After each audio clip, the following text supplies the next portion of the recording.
12, 2020. And I'll be your Sunday school teacher. I'm Deacon Thomas. And we are into session 6. And as you know, we've been talking about hope these last series. But the topic of today's lesson is the culmination of our hope. That means it's a combination of different things that involve our hope. And on page 54, the point is, and we have to remember our point is that what we have for Christ will one day, what we hope for Christ will one day be fully attained.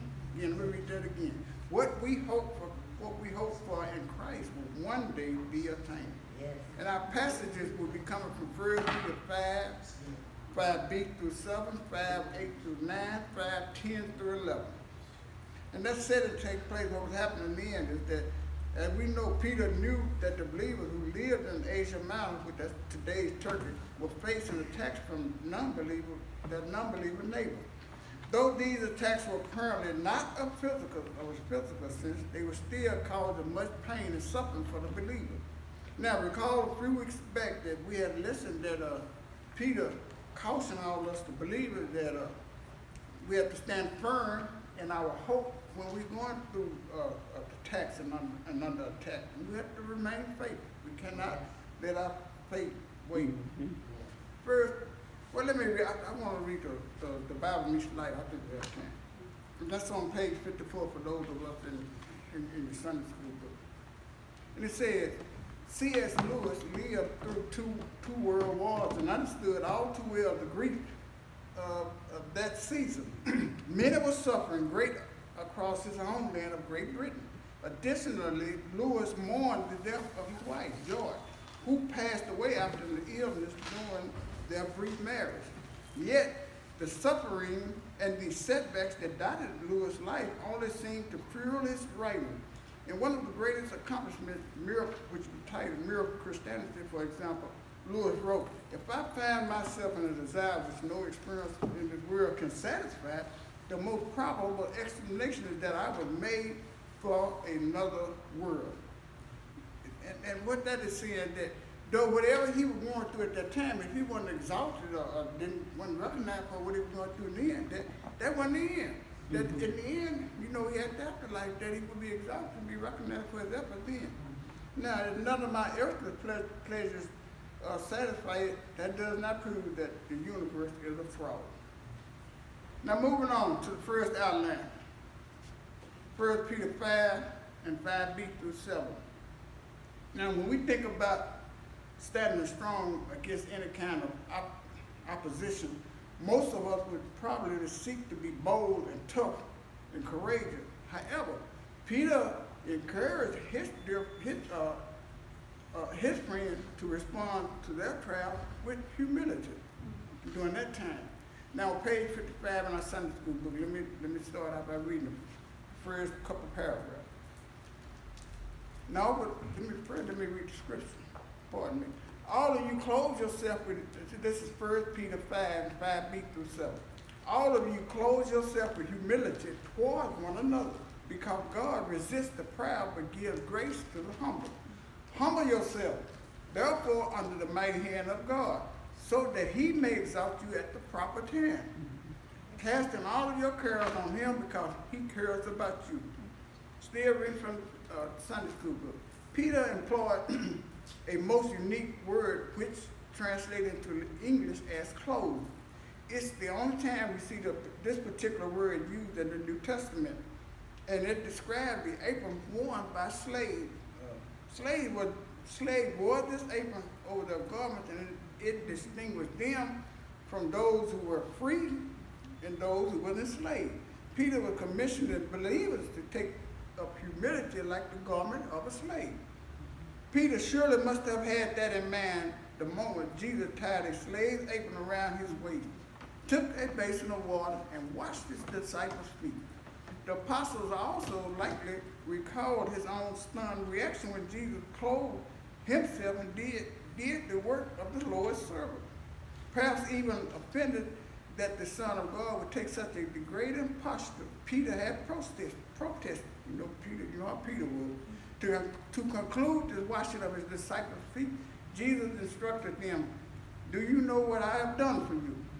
You call me teacher and Lord, and you are speaking rightly. since that is what I am.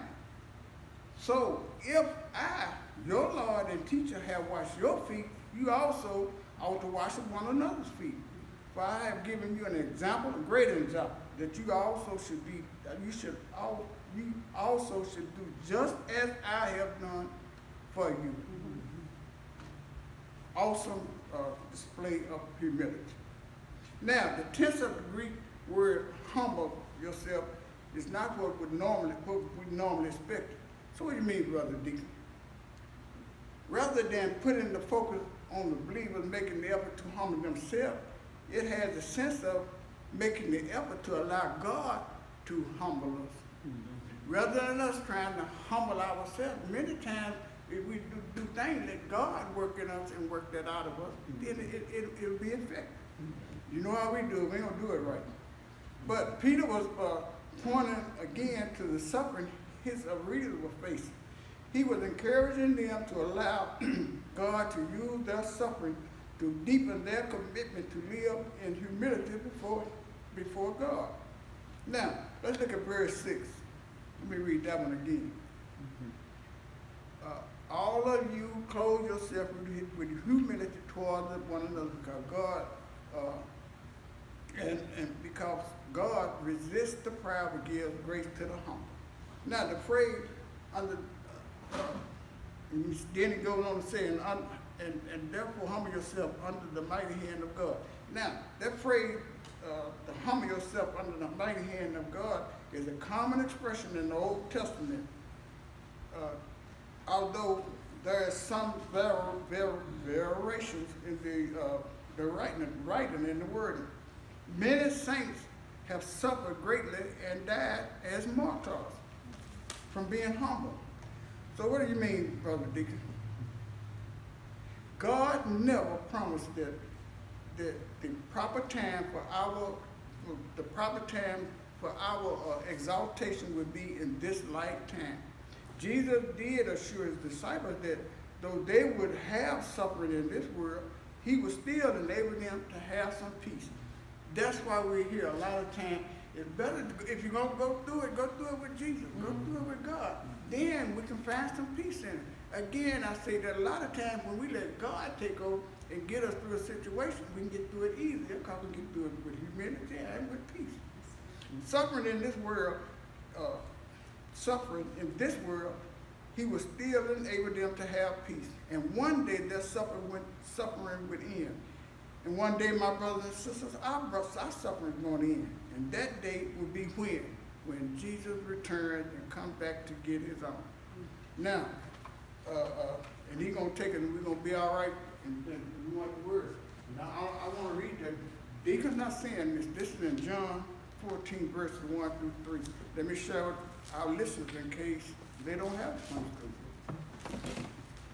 school. John 14, verses 1 through 3. That Jesus gonna come back and get his own. Now, let not your heart be troubled. If you believe in God, believe also in me. In my Father's house are many mansions. If it were not so, I would not have told you. I go to prepare a place before you now. And if I go and prepare a place for you, I will come again and receive you into myself, and that's where I am, and that is where I may be, where you may be also. So again, if we don't get our exalted and think we're getting our dues on this, just be faithful. Hang in there, because God, Jesus is gonna come back and get his own. We're gonna be exalted, and I will get into that a little bit more. Now, in verse 7, Peter urged his readers to cast all the cares on God. In a literal sense, cast means to throw something to someone else. Now, in the figurative sense, it means to give control of something to someone else. To cast something to someone else. Now, when you go fishing, and if you're using a rod and a reel and you casting, and you throw the line out there, you got the thing on there, the weight, and when it hits the water, you got bait on it. That's casting. But God told us be fishermen of men. So the same thing is true. When we are out there in the world, we cast our line out there, put the bait on there. Put the bait on the end of the hook and throw it out and cast it out there. Then we'll be fishing on it. Amen. No, give it to God. Let God handle it. Worry is not only evidence of a refusal to believe in God's power. Worry is a sign that we don't trust God's love and His care and His grace and mercy for us. When Peter scribed this text, the Christians were suffering again. Yes, they were. And God and His sovereignty and His power was allowing these awful things to happen to them. Pastor K, I hope y'all were listening Wednesday. I hope they were, because this ties into exactly what he was talking about Wednesday. Mm-hmm. About casting, giving God our word. Mm-hmm. But that sometimes when we go through things, it's for our benefit. It's a gift from God to strengthen us and make us, let us be the people that we were intended to be. Mm-hmm. So I guess maybe he didn't have my Sunday school book, but he got it on. Where it came with it, but he sure came there with it on Wednesday. Now, Christian, that's what we should do. God's primary motivation is, and always will be, is to prove His love for us and prove to us that He cares. That's why He wants us to give it all to Him, and He will show us that He will take care of it. He wants us to become more holy, not slide back to unforgiveness. He wants us to be more obedient, not try to take it up on ourselves all the time or get somebody else to do. No, want to depend on Him and be obedient to Him. And He wants us to be joyful in the suffering. Joy may come in the morning. Suffering may do it for the night, but joy will come in the morning. All we got to do is go through it. And His joy, as we go through it, we'll be able to overcome those difficulties, whatever they might be. Back to the Sunday school book. Turn to page, as we go finish this first outline, to page 56, talking about the humility and giving it to God. Humility acknowledges that none of those gifts, like Pastor was talking about Wednesday, could have come from our own heart. Rather, they are a gift of grace from a powerful, loving Father who cares deeply for us. In this position of humble surrender to God, we yield all of our cares and anxieties to Him. We humbly acknowledge we can do nothing about those things that burden us, but the one who cares for us can. And He always do, never fails. Humility, though, is not our ultimate state. One day, when God's kingdom has fully come, we will be exalted. We will be lifted up by the grace of God. And that coincides with what our point of today is. What we hope for in Christ will one day be fully attained. Like I said, it might not happen in this life, but if you are faithful and you're serving God, it'll come. Not if. When we be faithful and be a good servant, then it'll come. Moving on to the second outline. 1 Peter 5, verses 8 through 9. And it says, be sober-minded. Be alert. Your adversary, the devil, is prowling around like a roaring lion, looking for anyone he can devour. Resist him, firm in the faith, knowing that the same kind of sufferings are being experienced by your fellow believers throughout the world. Now, as confident as we are of God's love, on the other hand, we can also be certain about one of the primary sources of our pain and suffering. One of the primary sources of that pain and suffering is who, Brother Deacon? The devil, Satan, his imps, and his evil forces. They are one of the primary sources of that suffering. But one, no need to be frightened. We don't be scared, because our faith in the loving God can enable us to overcome Satan, all his imps, and all his little schemes that he come up with.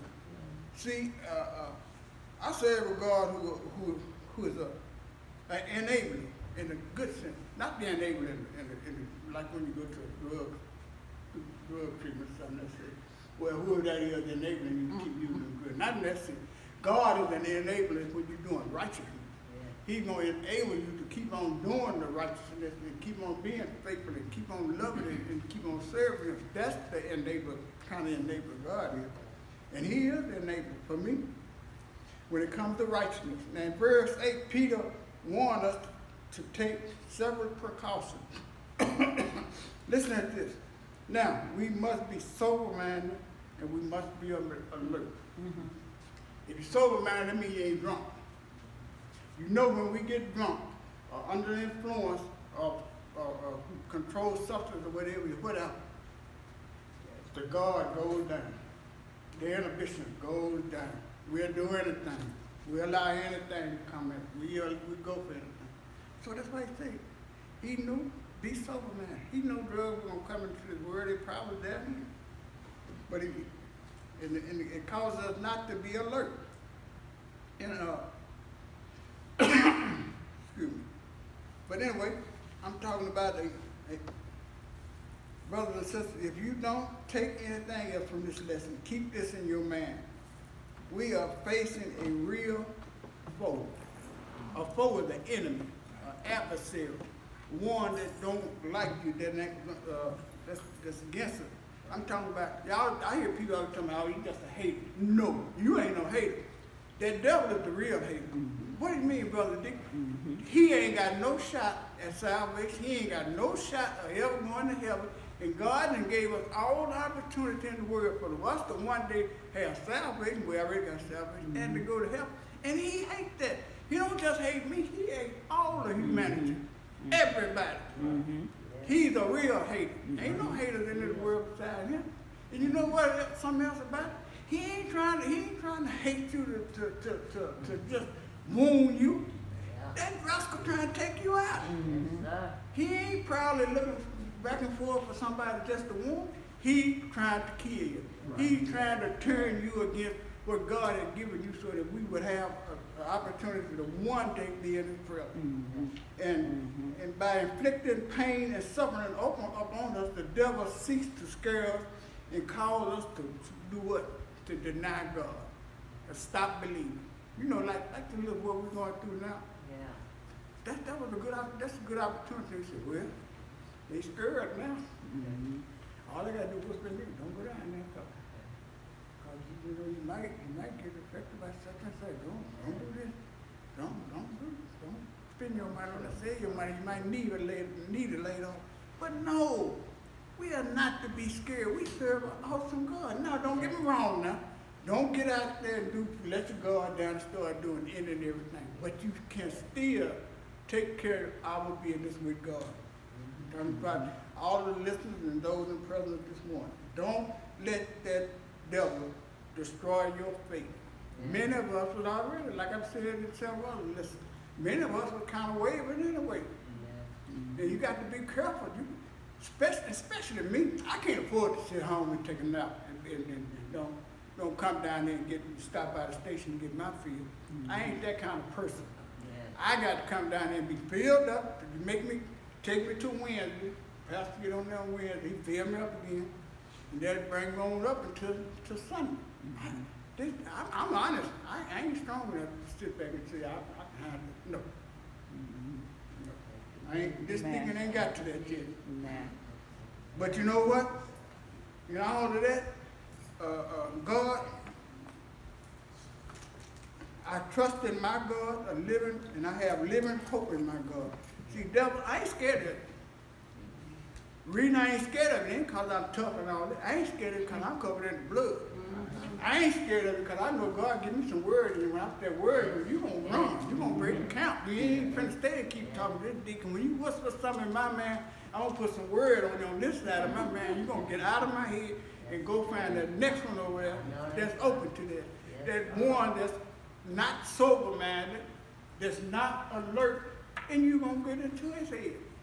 Be alert. How many times have not being alert caused us to have a problem? Mm-hmm. I say be alert. Mm-hmm. Now we go on job, and the job say don't come to work drunk.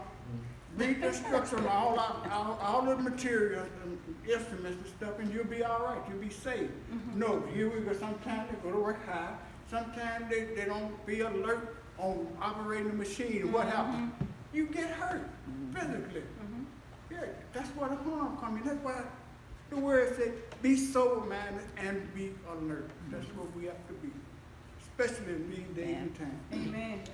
And Brother Deacon, you are being bold.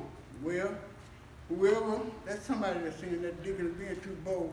Right.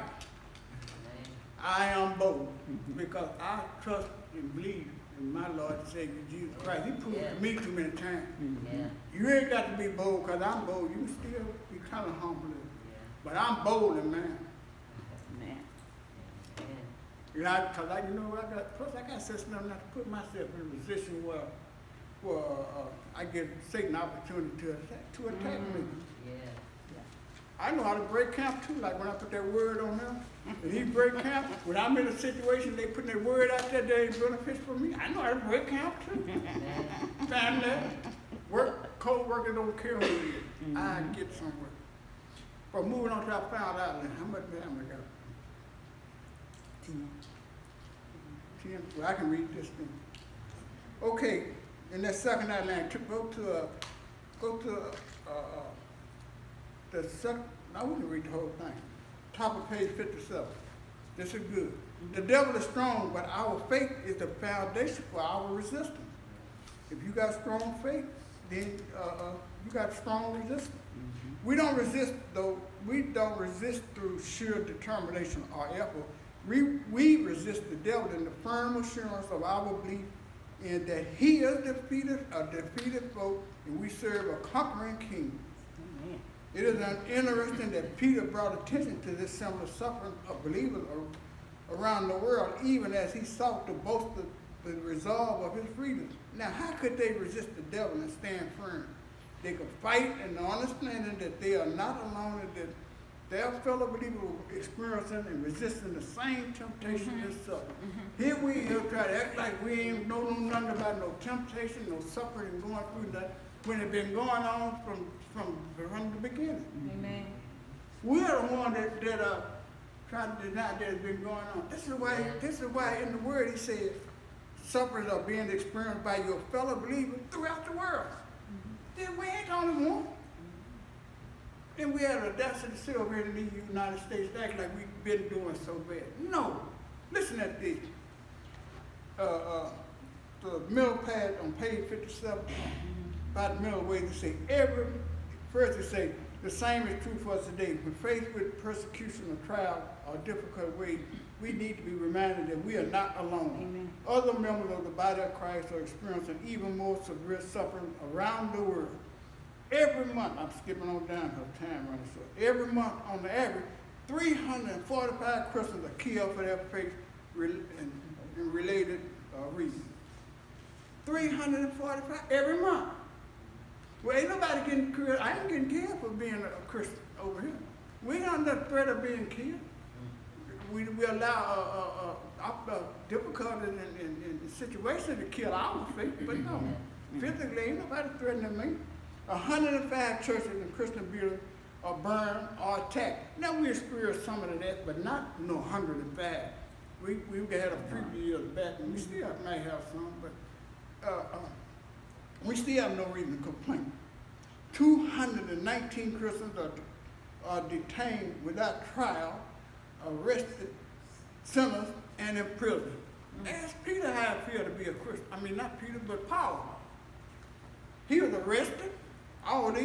He was detained without trial, he was sentenced, and he was locked up. And he still kept on spreading the word, singing and serving God. And we had an audacity to cry or try to cut God short every time a little circumstance entered into our life. Wake up, Christian. This is not to scare nobody or nothing like that. This is just to get us to wake up. Satan is for real. He is not playing with us. In spite of Corona and all that, we got a bigger foe, Satan. And we become more aware of the persecuted churches around the world. Let's turn that knowledge into prayer. Little prayer, little power. Much prayer, much power. No prayer, no power. We need to start praying. Amen. I mean, Mr. K talk about it all the time, but we can't do it now. But I remember we used to have a prayer thing on Friday. We come down and pray and pray and pray. Things were going good too. That's prayer. That's what prayer do. The prayer of the righteous.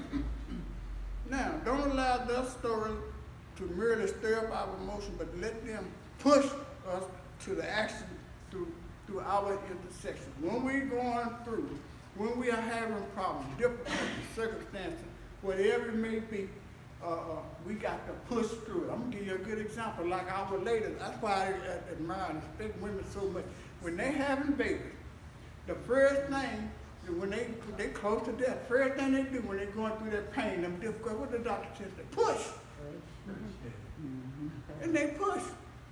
And when they push and the baby born without joy, the best thing that could ever happen. Amen. That's what we got to do. When we have problems and going through something, we ain't got to be no baby, but push. Amen. Push through it. Amen. And when God take you through that and you come out on the other side, you do like me, you say, thank you, Lord. Thank you, God. Get me through that. But yeah, push. We're moving on to the last outline. Well, this one we can kind of go a little quick with. 1 Peter 5:10-11. The God of all grace, who called you to his eternal glory in Christ, will himself restore, establish, strengthen, and support you after you have suffered a little while. A little while, remember that? A little while. To him be the dominion forever and forever and forever. Amen. Amen. Peter identified God as God of grace. Grace is both a characteristic of God and a priceless gift which he shares with those of us who respond to his call to repentance and faith in his son Jesus. Again, if you're listening at the Bible story, Bible teachers Wednesday. This is just a refresher. Grace is the means of both our entering into a personal relationship with God and our being held eternally secure in that relationship.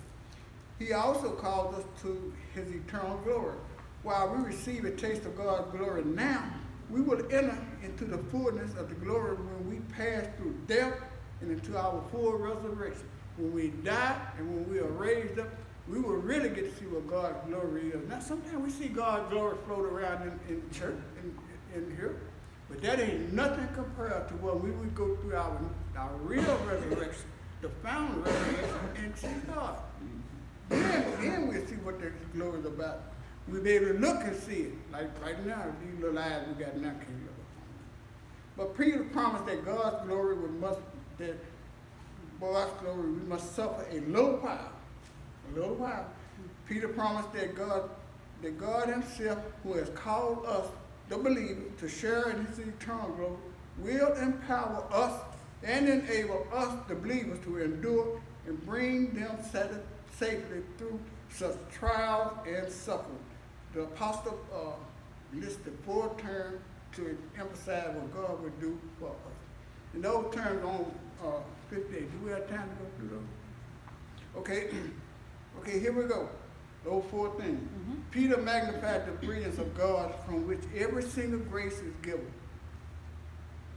The things we've been given, the hope, the calling, the provision, the strength, the restoration, the joy, the endurance, and the reward, all flow from God's grace. Ooh, that's a whole lesson right there. Look at the actions of God that Peter stacks like building blocks upon the firm foundation of our hope in Christ. Restore. Now, restore literally it means to repair something that has been defective or broken. In a spiritual sense, it is used to mean equipping the saints, us, for service to God and to others. To restore. How many of us have been restored? I was broken. Amen. I was almost destroyed. Amen. I was side of the road when he picked me up and sent me over and get cleaned up and be something. But restore, God is able to perfect us and mend anything that may need to be repaired. Thank you.